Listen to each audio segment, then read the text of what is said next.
God told Adam and Eve, the day that you eat of the fruit of the tree of the knowledge of good and evil, you will surely die. Adam and Eve sinned, and then they didn't die immediately, but they died immediately in their spirit. They died eventually in their bodies. But after they sinned, they tried to clothe themselves with fig leaves, and God comes along and does what? Clothes them with animal skins. Well, how do you get animal skins? You got to kill an animal.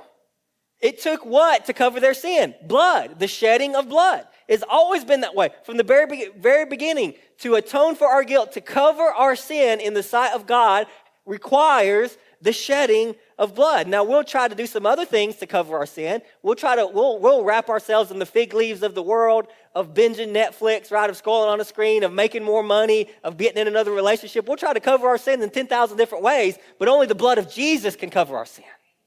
Only the blood of Jesus can make us stand unashamed and guiltless in the presence of a holy God. Without the shedding of blood, there is no forgiveness of sins.